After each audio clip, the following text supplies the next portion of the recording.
Hey guys, what's going on? Welcome back to Breakdown, and I wanted to do this quick video. I know the video is going to be kind of dark. When I record the video, it doesn't look as dark as what it ends up being. There's actually light on my face right now, which really annoys you when you go to upload it, and then like it's darker than what it was. So just imagine it's a little bit lighter on my face, and I thought the video was okay. But anyway, let's talk about good old wrestling. AEW is on the horizon. A lot of things happen with that. I'm excited with that. I think everybody is pretty excited. I'm not one of those people who is like I'm super excited, but I also am optimistic in the fact that, or I guess level-headed in thinking that things could go wrong, like really quick for AEW if they screw up and get maybe like the wrong people, or the beginning wrong storylines when they start. I think the biggest thing they need to realize is being on this level, they have to have some sort of entertainment. And if they're going to go into this thinking they can just do like stuff like Ring of Honor stuff, they're going to be sorely mistaken. And I think that's what the translation from NXT to WWE is that people have a hard time believing that. But if you're that great of a wrestler and you can put some story behind you, then you'll be fine in the main roster. That's the problem. And I mean, it's kind of like Ring of Honor. If that was the only show, let's say Ring of Honor was the one that survived, and WCW kind of was absorbed by Ring of Honor, and WWE was still around, but they didn't get as big as they did. The Attitude Era didn't work. People watched, but it wasn't as big as what it was. Ring of Honor would still be struggling. They would be on the same level as WWE back in '95. So if that's what you want to consider, that's what could happen. If they don't do what they say they think they're going to do, whatever. I don't know.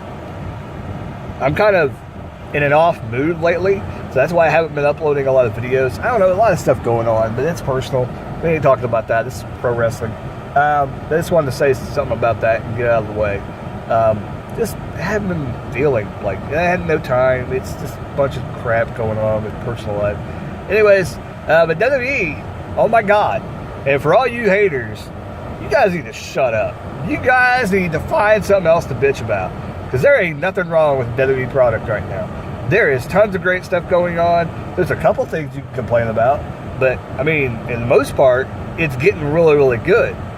Like the last 3 pay-per-views have been somewhat decent.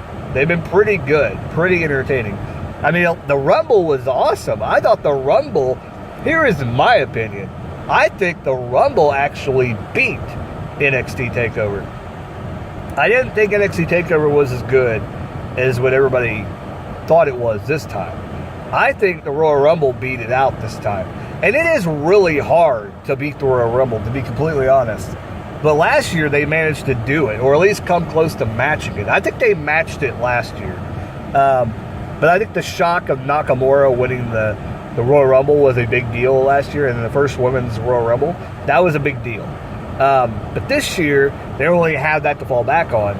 And they were still able to entertain us, and it was Becky Lynch. Nia Jax even got in on the stuff. She's getting pushed to the moon. And now it looks like Nia Jax and Dean Ambrose, which I'm predicting that because, and I said that as soon as it happened, I'm like, ooh, is that how they're going to put Dean out? And the more I think about it, I'm going to lay out this plan because I want people to reference this video. It is not even, I think it's February 9th, February 10th, somewhere around that. I'm predicting that Nia Jax will face Dean Ambrose at WrestleMania. And this is how it should go down. Now, if it goes down like this, WWE is smart. And they figured out a way to make it really, really interesting. And if you want to make Dean go out with a big bang, and if this is not a work, even if it is a work, then it'd be even better. And maybe that's why they end up saying he's asked for his release because of Nia Jax. Maybe it is a work. But if I were Dean, when this match happens, however it happens, let's say Nia Jax loses in the chamber, which I believe Nia Jax and Tamina should not win the chamber, should not win those tag titles. They should be fighting for the women's singles belts. And I think eventually they're going to implode.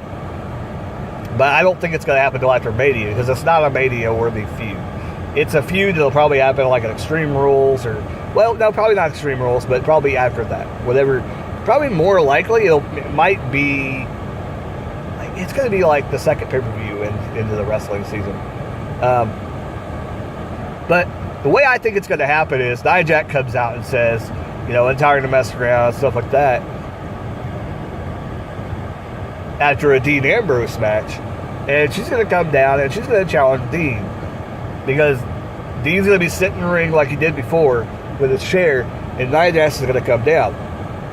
And I think what's going to happen is that Nia Jax is saying, why don't we do another first? Everybody else wants to steal everything.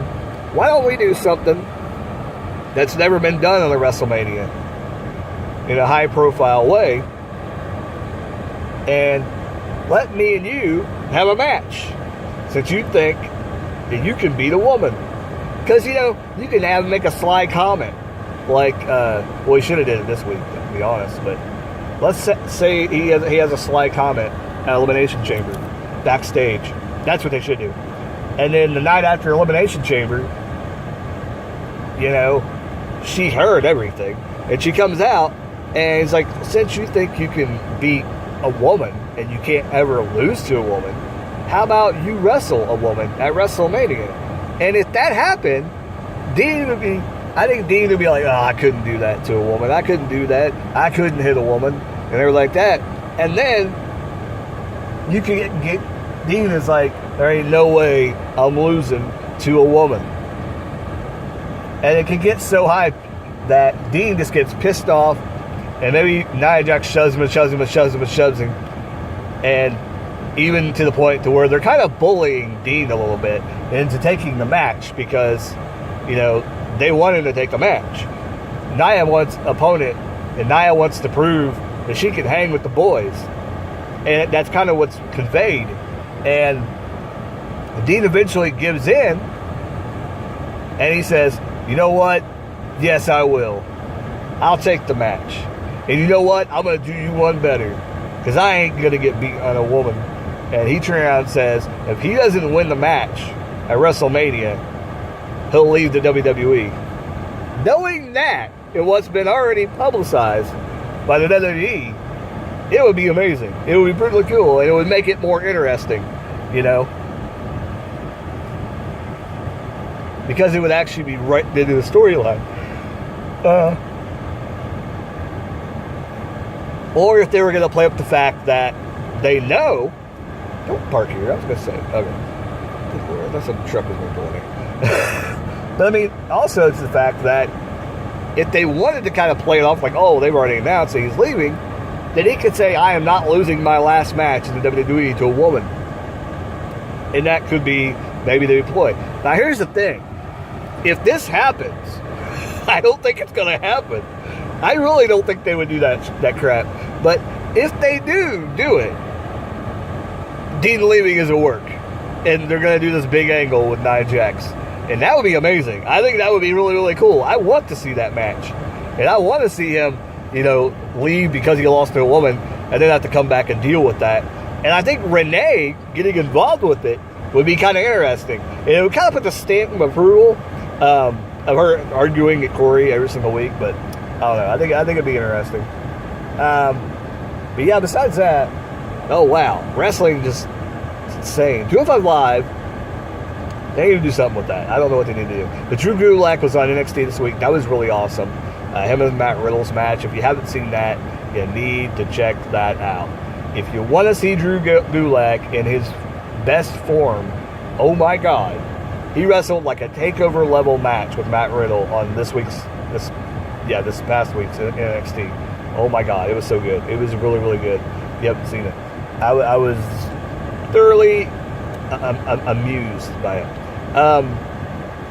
Trying to get anything else noteworthy for it. I got like a minute left. I gotta turn it off because the video is gonna run out. Because for some reason it's got a bunch of videos on here I need to upload of it, I guess, or something. But yeah, I can't think of anything else really, but wrestling's been hot lately. I'm going to get back into doing reviews. I don't know what the hell I'm going to call this. I guess I'll talk about Drew, and also says I'm a Drew and Nia Jackson, Dean Ambrose. But that's all I got to talk about. That's really the meat and potatoes to talk about. But yeah, like, comment, subscribe, all that good jazz.